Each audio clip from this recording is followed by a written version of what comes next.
우리에게 주신 바 되었는데 그의 어깨에는 정사를 메었고 그의 이름은 기묘자라 모사라 전능하신 하나님이라 영존하시는 아버지라 평강의 왕이라 할 것임이라. 아멘.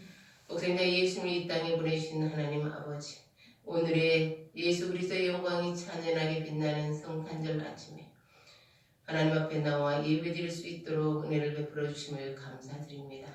베들레헴의 선한 마구간에서 그 춥고 연약한 마구간에 태어나신 우리 주님, 이제 우리의 마음에 천한 마음에도 오셔서 주인이 되어주시고 왕이 되어주시기를 원합니다. 동방 박사들처럼 오략과 황금과 유황으로 예수님을 경배한 것처럼 저희들의 마음과 정성과 물질로 예배 드림으로 우리 예배를 드리오니 이 예배를 받아 주옵소서. 예수님의 이름으로 기도드립니다. 아멘. 찬송가 112단 하나님 앞에 올려드리겠습니다.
교동문 119번입니다.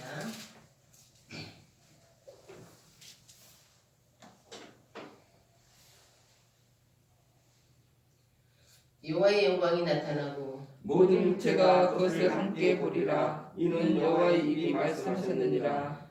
베들레헴 에브라다야, 너는 유다 족속 중에 작을지라도 이스라엘을 다스릴 자가 내게서 내게로 나올 것이라. 그의 근본은 선구의 영혼에 있느니라. 이는 한 아기가 우리에게 낳고 한 아들을 우리에게 주신 바 되었는데 그의 어깨는 정사를 메었고 그의 이름은 기묘자라 모사라 전능하신 하나님이라. 영존하시는 아버지라 평강의 왕이라 할 것임이라. 그 정서와 평강의 더함이 무궁하며 또 다윗의 왕자와 그의 나라에 군림하여 그 나라를 굳게 세우고 지금 이후로 영원히 전의와 공의로 그것을 보존하실 것이라. 천사가 이르되 무서워하지 말라. 보라 내가 온 백성에 미칠 큰 기쁨의 좋은 소식을 너에게 전하노라. 오늘 다윗의 동네에 너희를 위하여 구주가 나셨으니 곧 그리스도 주시니라. 아멘.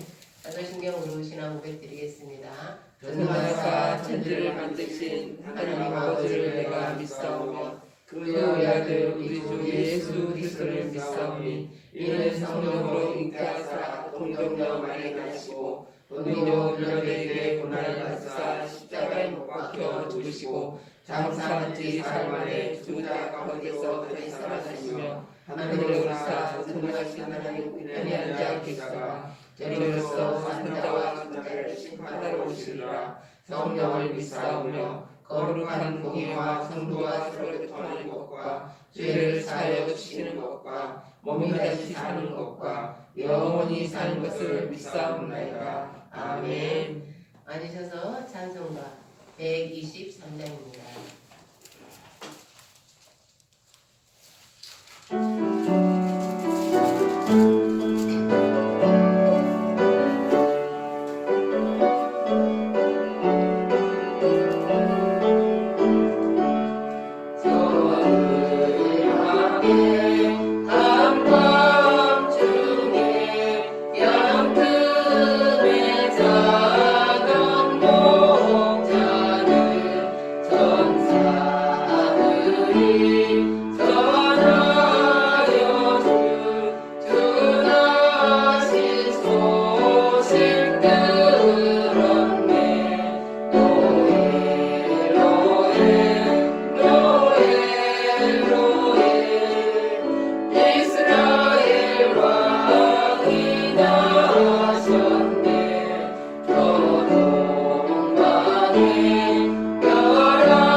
영광과 존귀와 찬양받으시기 합당하신 하나님 아버지, 하나님의 그 크신 사랑과 은혜를 감사드립니다. 아멘. 하나님이 세상을 이처럼 사랑하사 독생자를 주셨으니 이는 그를 믿는 자마다 멸망하지 않고 영생을 얻게 하려 하심으로 저희들 죄에서 구원하여 주신 대속의 은혜를 성탄절 기념 예배로 올려드리오니 영광받아 주옵소서. 아멘. 지극히 높은 곳에서는 하나님께 영광이요 땅에서는 기뻐하심 입은 사람들 중에 평화로 하늘 보좌를 버리시고 낮고 낮은 땅으로 오셔서 십자가의 사랑으로 저희들의 죄를 대속해 주신 주님께 거룩한 성탄 축하 예배로 온라인 예배로 찬양과 감사로 우리의 마음을 올려드립니다. 받아 주시옵소서. 아멘. 주님의 마음을 본받지 못하고 나 중심의 이기적인 마음과 삶의 행위가 빛의 자녀된 열매를 맺지 못하고 지냈음을 고백하오니 용서하여 주옵소서. 기쁘시고 이로우신 주님의 사랑으로 저희를 긍휼히 여겨 주시옵소서. 아멘. 빛이신 주님의 말씀이 우리들 마음의 빛으로 찾아오셔서 어둠의 것들이 다 떠나게 하여 주시옵소서. 아멘. 저희들 빛의 자녀로 거듭나길 간절히 원하오니 도와주시옵소서. 아멘. 말씀의 거울 앞에 무감각해진 모습들이 깨어지고 성령의 사람으로 변화되도록 성령님 개입해 주시옵소서. 아멘. 각 개인 가정 사업 일터 위에 문제 위에 주님을 신뢰하며 믿음의 응답을 체험되길 원합니다.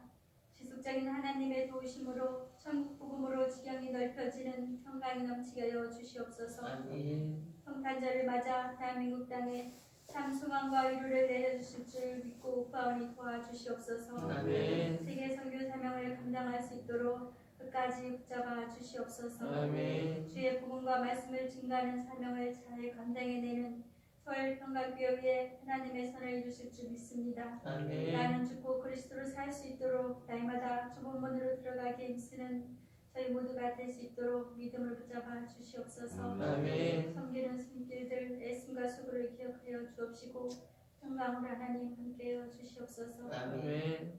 말씀을 선포해 주시는 오정수 목사님 위에 성령 충만을 함께하여 주옵소서. 전할 말씀을 준비할 때마다 큰 은혜를 경험하게 하시며 그 말씀을 통하여 담대히 말씀을 선포할 때 성령의 능력의 손으로 붙들어 주시옵소서. 아멘. 저희들 겸손히 말씀을 아멘으로 화답하게 하시며 능력의 말씀이 우리의 영혼을 빛으로 인도함 받게 하여 주시옵소서. 아멘. 생명으로 오신 주님이 끝까지 보호해 주심과 함께 하심 믿고 감사드리며 우리 주 예수 그리스도 이름 받들어 기도합나이다. 아멘.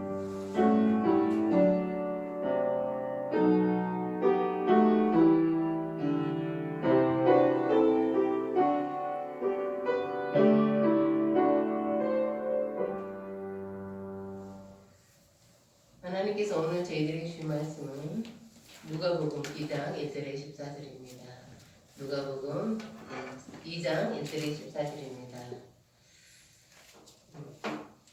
신약성경 89페이지 누가복음 2장 1절에서 14절의 말씀입니다. 신약성경 89페이지 누가복음 2장 1절 14절 교도하시겠습니다. 그때 가이사 아구스도가 영을 내려 천하로 다 오적하라 하였으니 이 호적은 구레노가 수리아 총독이 되었을 때 처음 한 것이라. 모든 사람이 호적하러 각각 고향으로 돌아가매 요셉도 다윗의 집 족속이므로 갈릴리 나사렛 동네에서 유대를 향하여 베들레헴이라 하는 다윗의 동네로 그 약혼한 마리아와 함께 호적하러 올라가니 마리아가 이미 잉태하였더라. 거기 있을 그때에 사라 날이 차서 첫 아들을 낳아 강고로 싸서 구유에 누였으니 이는 여관에 있을 곳이 없음이로라. 그 지역의 목자들이 밤에 바꿔서 밤새기 때를 지키더니 주의 사자가 곁에 서고 주의 영광이 그들을 두루 비추매 크게 무서워하는지라. 천사가 이르되 무서워하지 말라. 보라 내가 온 백성에게 미칠 큰 기쁨의 좋은 소식을 너에게 전하노라. 오늘 다윗의 동네에 너희를 위하여 구주가 나셨으니 곧 그리스도 주시니라. 너희가 가서 강보에 쌓여 그 위에 누워 있는 아기를 보리니 이것이 너에게 표적이니라 하더니 오르니 수많은 천군이 그 천사와 함께 하나님을 찬송하여 이르되 지극히 높은 곳에서는 하나님께 영광이요 땅에서는 하나님이 기뻐하시는 사람들 중에 평화롭다 하니라. 아멘. 기도하겠습니다. 하나님 감사합니다. 가장 복된 소식, 가장 복된 찬양 저희들 올려드리기 원하며 이 시간 하나님의 말씀 받습니다. 그 하나님께서 우리의 심령에 빛을 비추셔서 말씀 속에 들어갈 수 있도록 도와주세요. 예수님의 이름으로 기도드립니다. 아멘. 예수님이 태어난 당시 로마 황제는 옥타비아누스였어요. 사람들은 그를 아우구스투스라고 불렀습니다. 그것은 존엄자라는 뜻이에요. 일제로 가이사 아우구스도라고 기록하고 있습니다. 아우구스투스는 BC 7년부터 주 14년까지 41년 동안 로마 제국을 통치했습니다. 그는 비밀 있는 나는 내전에서 정적을 전부 제압했습니다. 그는 또한 경제, 행정, 치안, 군사 등 전 분야에 걸친 개혁을 실시했어요. 그로 말미암아 로마는 지속적인 번영을 누릴 수 있었습니다. 아우구스투스는 세금을 산정하려는 목적으로 로마의 식민지 백성들에게 호족을 등록하라는 칙령을 내렸습니다. 이에 유대인들은 자기 조상의 고향에 가서 호족 등록을 해야 했습니다.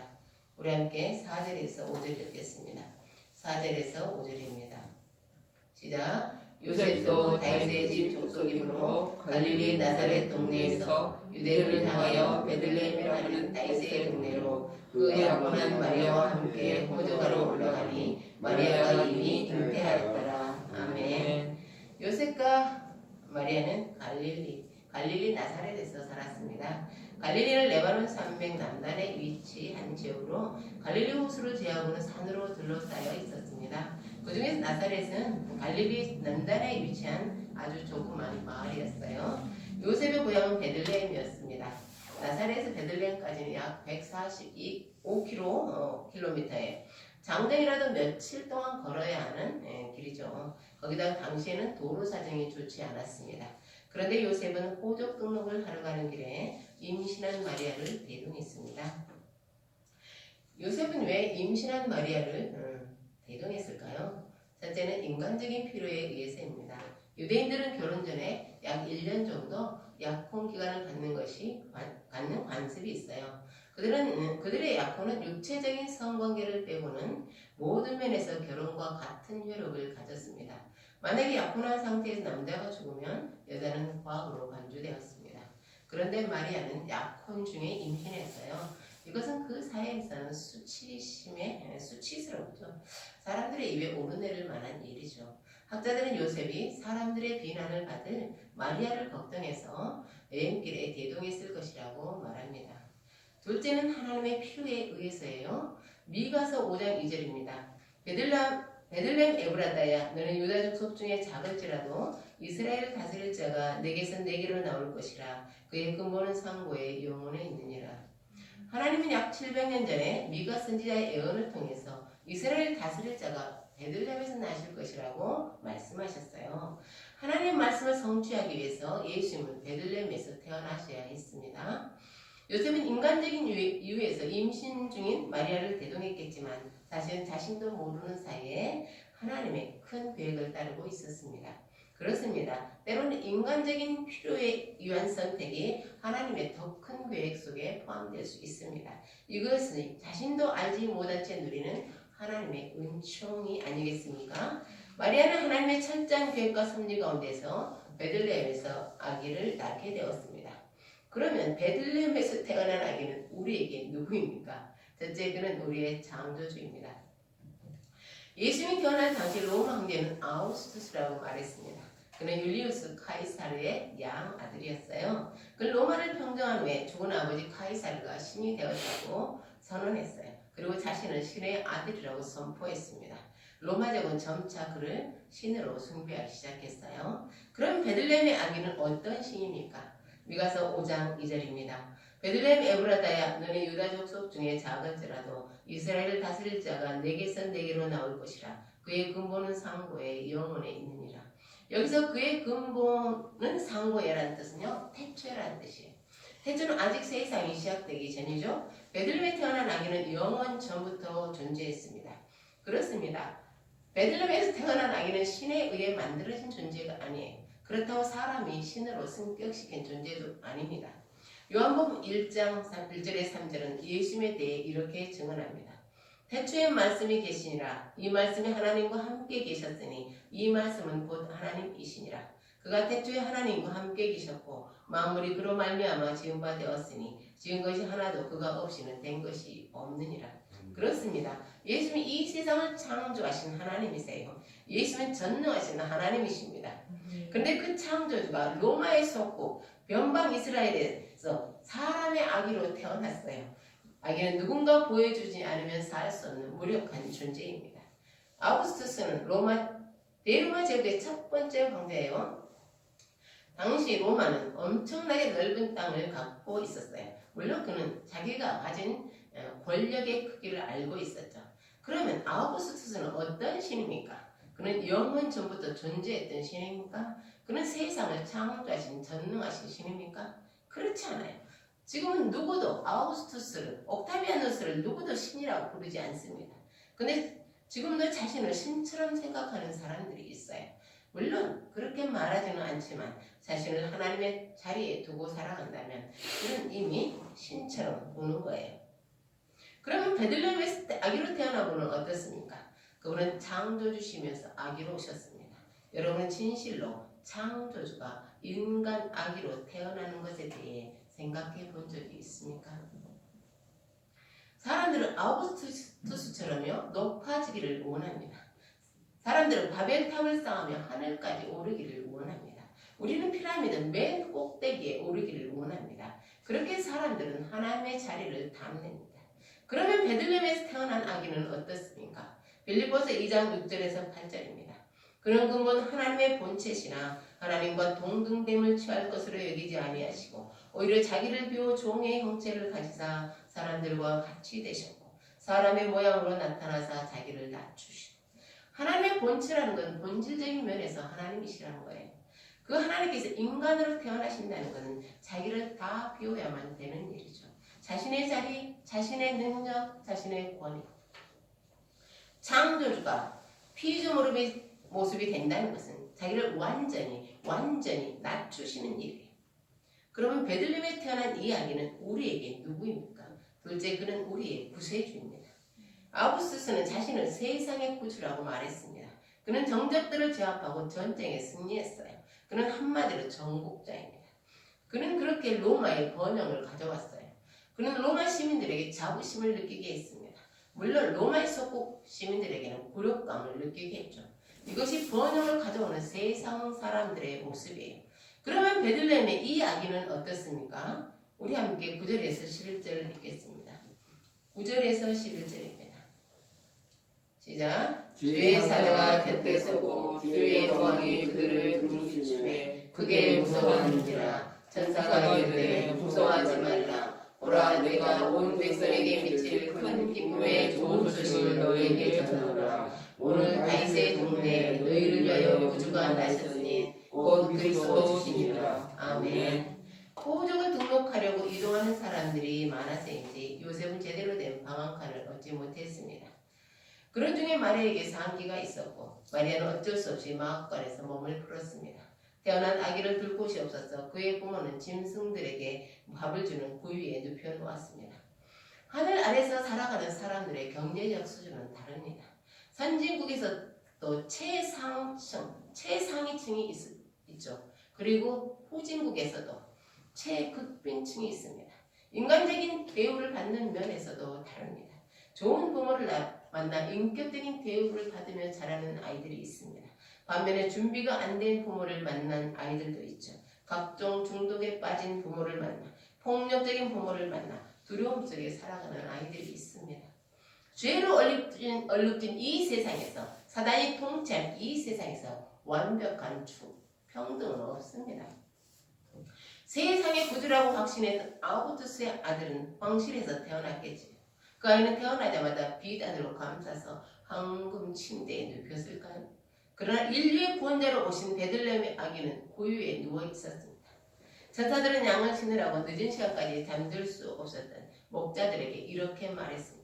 오늘 다윗의 동네에 너희를 위하여 구주가 나셨으니 곧 그리스도 주시니라.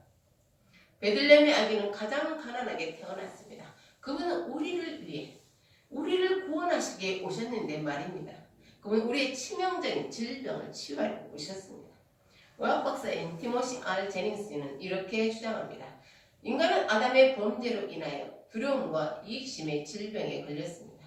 우리가 생각하고 말하고 행동하는 것 중에 그 뿌리가 두려움에서 나온 것이 얼마나 많습니까? 이웃을 대하는 우리의 태도는 또 얼마나 이기적입니까? 그런 면에서 티모시 R. 제닝스의 주장은 일리가 있습니다. 두려움이 우리 인생을 삼키고 이기심으로 인해 우리는 욕심을 추구하며 살아갑니다. 코로나19에 아직 걸리지 않는 사람에게는 백신이 필요합니다. 그러나 이미 코로나 코로나19에 걸려버린 사람들에게는 백신이 아니라 치료제가 필요합니다. 인류는 한 사람도 죄되지 않고 모두가 사망의 질병에 걸렸습니다. 그래서 우리에게 필요한 건 사망에서 벗어날 치료제입니다. 오늘 모든 인생은 이 질병에서 치료되어야 합니다. 그런데 이 질병은 우리 스스로 치료할 수 없습니다. 그래서 우리에게는 구세주가 필요합니다. 이것은 아담 이후로 인류가 기다려온 소식입니다. 아우구스투스 같은 가짜 구세주가 아니라 우리 모두를 죄와 사망에서 법에서 건져내실 참 구주입니다. 오늘 다윗의 동네에 너희를 위하여 구주가 나셨으니 곧 그리스도 주시니라. 그래서 이보다 더 놀라운 소식도 없고 이보다 더 기쁜 소식도 없습니다. 이것은 인류 역사상 하나님이 우리에게 주신 가장 좋은 선물입니다. 베들레헴에서 태어난 아기는 하나님 우리에게 보내주신 구주입니다. 그러면 베들레헴에 태어난 이 아기는 우리에게 또 누구입니까? 셋째, 그는 평화의 왕입니다. 아우구스투스가 황제가 되기 전에 카이사르가 암살당했습니다. 그래서 로마 제국의 제1인자가 되려는 암투가 벌어졌어요. 그런데 아우구스투스가 정적들을 다 제압했습니다. 그래 그는 1인 독재 체제를 구축할 수 있었습니다. 이것을 팍스 로마나라고 부릅니다. 팍스 로마나는 로마의 평화라는 뜻입니다. 팍스 로마나는 힘으로 적을 제압해서 적들이 반항하지 못하도록 함으로써 이루는 평화를 말합니다. 이것이 식민지 백성들에게 로마의 평화를 위해 폭력과 착취를 당해야 한다는 뜻입니다. 이것이 아우구스투스가 가져온 평화입니다. 마태복음 2장은 로마의 평화가 어떤 것인가를 극명하게 보여주는 사건이 일어나죠. 천문학자들이 별을 관측하다가 구주가 태어나신 것을 알게 되었습니다. 3명의 동방박사는 구주를 만나기 위해 별을 따라 예루살렘에 이르렀습니다. 그들은 사람들에게 물었습니다. 유대인의 왕이 어디 계십니까? 우리가 동방에서 그 별을 보고 그에게 경배하러 왔습니다. 동방박사 3명의 등장은 곧 뉴스거리가 되었습니다. 그들이 예루살렘을 찾아온 이유 때문입니다. 그들은 말했습니다. 우리는 유대인의 왕에게 경배하러 왔습니다. 이 소식이 로마 제국에 내 임명을 받아 이스라엘을 다스리던 헤로당의 귀에 들어갔습니다. 헤로당은 즉시 율법에 능한 사람들을 불렀습니다. 그리스도가 어디에서 태어났냐고 그들에게 물었어요. 그들은 미가 선지자의 예언을 따라 베들레헴이라고 말했습니다. 헤롯은 동방박사들을 베들레헴으로 보내면서 말했어요. 나도 그를 경배하려 하니 그가 누군지 내게 구하라. 그러나 동방박사들은 꿈의 지시를 받았습니다. 그래서 헤롯을 피해 다른 길로 돌아가 버렸습니다. 헤롯은 동방박사들의 속은 것을 알게 되었습니다. 그는 팍스 로마나의 방식을 적용했어요. 동방박사들이 말한 시기를 기준으로 베들레헴과 그 모든 지경 안에 있는 2살 아래의 모든 남자아이를 죽여버렸습니다. 왜냐하면 유대인의 왕은 자신 위에는 없어야 하기 때문입니다. 이것이 팍스 로마나의 진면목입니다. 세상에서는 권력을 가진 자가 영광을 얻으면 그로 인해 평화가 나타납니다. 이 영광은 강력한 폭력을 의미하고 평화는 그 폭력 앞에서 모두가 굴복했음을 의미합니다. 그런데 여러분, 세상은 여전히 이런 평화에 길들여져 있습니다. 세상 그들을 영웅이라고 부르면서 환호합니다. 그러면 베들레헴의 아기는 어떤 평화를 가져왔습니까? 우리 함께 13절에서 14절을 읽겠습니다. 13절에서 14절입니다. 시작. 그러니 수많은 천군이 그 천사와 함께 하나님을 찬송하이르되 지극히 그 높은 곳에는 하나님께 영광이요 땅에서는 하나님이 기뻐하시는 사람들 중에 평화로다 하리라. 아멘. 유대인들이 가장 좋아하는 말이 샬롬이죠. 샬롬 우리나라에 안녕하십니까? 평안하십니까? 라는 뜻입니다. 유대인의 역사는 고난으로 점철되었습니다. 그래서 이제 그들이 가장 사모하는 것도 평화, 샬롬입니다. 그런데 샬롬은 정적인 의미만을 말하지 않아요. 양들이 목가적인 풍경, 뿔을 뜯는 목가적인 풍경만을 말하지 않습니다. 그건 역시 샬롬의 한 부분이지만 샬롬의 의미는 훨씬 더 넓습니다. 샬롬의 진정한 의미는 하나님의 품 아래서 누리는 평화입니다. 밖에는 아무리 눈보라가 몰아쳐도 아버지의 집에서 아버지와 함께 있는 아이는 두려워하지 않습니다. 왜냐하면 아버지가 자신을 지켜줄 것을 믿기 때문입니다. 그렇습니다. 진정한 샬롬은 하나님과의 친밀한 관계에서만 이루어집니다. 그러면 샬롬은 하나님과의 화목이 전제되어야 합니다. 예수의 평화는 바로 그 샬롬입니다. 예수라는 이름의 뜻은 죄로부터 자기 백성을 구원할 자이죠. 하나님과 인간의 샬롬이 끝난 건 둘 사이에 죄가 끼어들었기 때문입니다. 그 결과 거룩하신 하나님과 우리는 원수가 되었습니다. 하나님과의 관계가 깨어졌기 때문입니다. 깨어지고 말았어요. 아담과 하나는 죄를 짓고 하나님의 얼굴을 피했습니다. 죄를 짓고 벌써 하나님은 두려운 분이 되어버렸습니다. 죄는 하나님과 사람 사이의 샬롬을 깨뜨렸습니다. 죄가 하나님과 우리 사이의 샬롬을 깨뜨렸다면 그 죄로부터 우리를 분리시킬 수 있다면 하나님과 우리 사이는 다시 가까워질 수 있겠죠?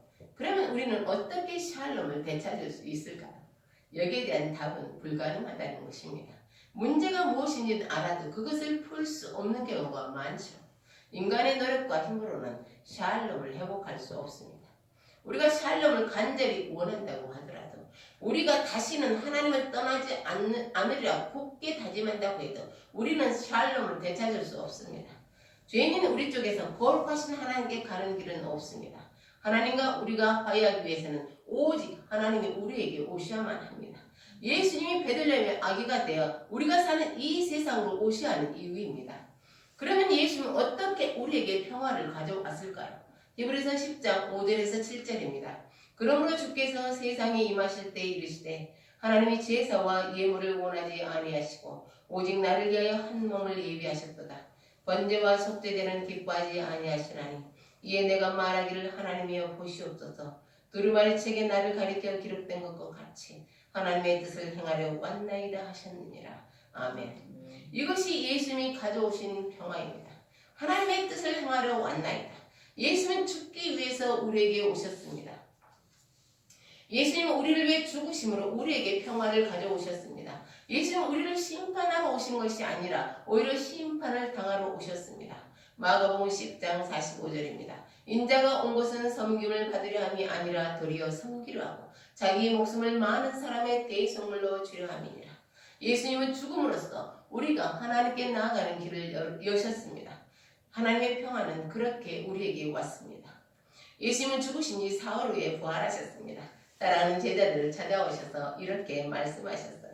너희에게 평강이 있을지어다. 그런데 저는 예수님의 이 말씀이 이렇게 들릴 때가 있습니다. 얘들아, 내가 왔어. 난 여기 있으니 안심하렴. 예수님은 팍스 로마나와 당신의 평화를 분명하게 구분하십니다. 요한복음 14장 27절입니다. 평화를 너에게 끼치노니 곧 나의 평화를 너에게 주노라. 내가 너에게 주는 건 세상이 주는 것 같지 아니하니라. 사랑하는 성도 여러분, 예수님의 평화는 팍스 로마나가 아닙니다. 예수님의 평화는 일시적인 것이 아닙니다. 예수님의 평화는 상황이 바뀐다고 깨지는 것도 아닙니다. 그러면 예수님의 평화는 무엇입니까? 하나님 안에서 아담이 누리던 바로 그 평화입니다. 예수님은 그 평화를 돌려주시기 위해 오셨습니다. 그러니 여러분 안심하십시오. 예수님의 평화는 안전합니다. 예수님의 평화는 빼앗기지 않습니다. 예수님의 평화는 영원히 우리의 것입니다. 그런데 여러분, 예수님은 우리의 구주가 되시기 위해서 우리에게 참 평강을 주시기 위해서 자신을 아주 작게 옹크리셨어야만 하셨어요. 그것을 아십니까? 예수님 자신을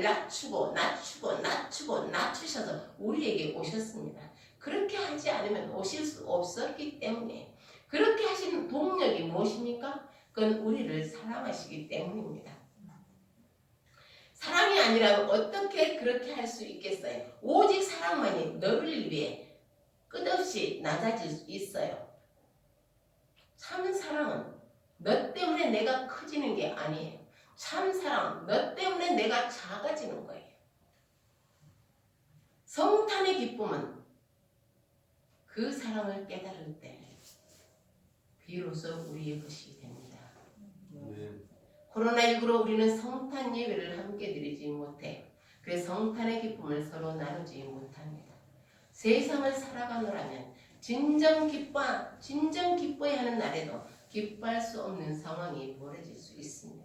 그렇더라도 작은 근심을 애써 물리치시고 베들레헴의 아기로 오신 예수님을 기뻐하십시오. 아멘. 진실로 그분에게 마음을 다해 경배하십시오. 아멘. 가장 좋은 선물을 받았다면 기뻐하며 그것을 주신 분에게 감사할 수 있어야겠죠. 아멘. 그래서 우리는 이렇게 인사할 수 있습니다. 코로나19가 예, 이렇게 번성하는 시간에도 우리는 이렇게 인사할 수 있어요. 메리 크리스마스, 기쁜 성탄 되십시오. 그리고 또 이렇게 고백합시다. 나의 왕이신 예수님, 진실로 예수님을 사랑합니다. 아멘. 기도하겠습니다.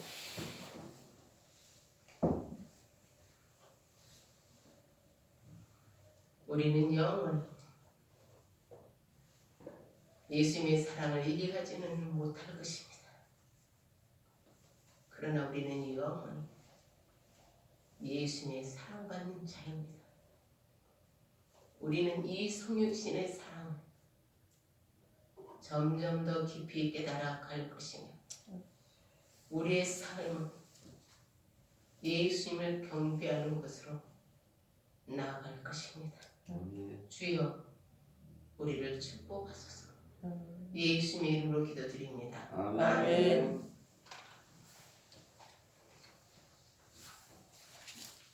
찬송가 115장 하나님 올려주며 준비신님을 응원하겠습니다. 115장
우리의 구주 되심을 기뻐하며 귀한 영을 드린 손길들 주께서 기억하여 주시고 늘 그 구원의 기쁨을 노래하며 살아가게 하옵소서. 예수님의 이름으로 기도드립니다. 아멘. 메리 크리스마스. 메리 크리스마스. 네, 기쁜 성탄 되십시오. 우리가 여러 코로나 병이 있더라도 우리 주님 오셨습니다. 그래서 우리에게는 정말 영원한 생명이 있고 소망이 있습니다. 성탄절 서로를 이렇게 위로하고 또 서로를 격려하면서 또 주님 오심을 기뻐하시기를 바랍니다. 아멘. 그리고 이번에는 특별한 성탄절이죠. 우리가 함께 모이지 못하고 이렇게 서로 이렇게 사람들이 가까이 오면 멀어져 가는 우리 사이들이나 가까이 하게 서로 그렇습니다. 그런데 이 성탄절이요 주는 은혜가 너무 커요. 그렇기 때문에 정말 이 성탄절 그리고 이 시기를 우리가 정말 은혜롭게 하나님께 더 가까이 가기를 소망하며 또 이렇게 연말도 잘 준비하셔서 기도로 잘 준비하셔서 2021년을 또 희망의 해로 맞이하시기를 바랍니다. 아멘. 이제 다 같이 일어나셔서 찬송가 122장 부르시고 축도함으로 예배를 마치겠습니다. 122장입니다.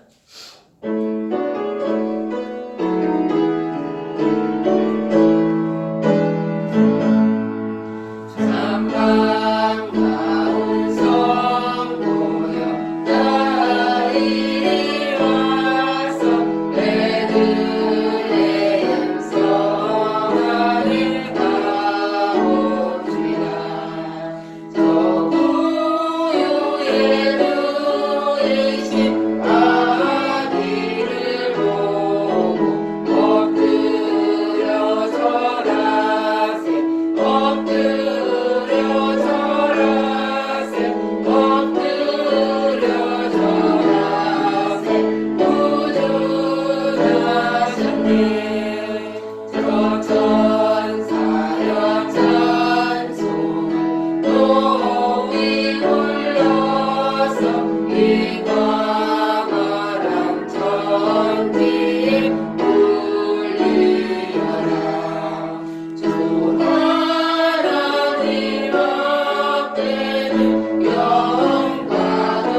사랑과 성령의 교통 내주 인도하심. 우리 구주 예수 그리스도를 경배하는 주의 백성들을 위해 서울 평강교회 위해 저들의 가정과 일터에 위해 이제로부터 영원까지 함께 하시기를 축원하옵나이다. 아멘.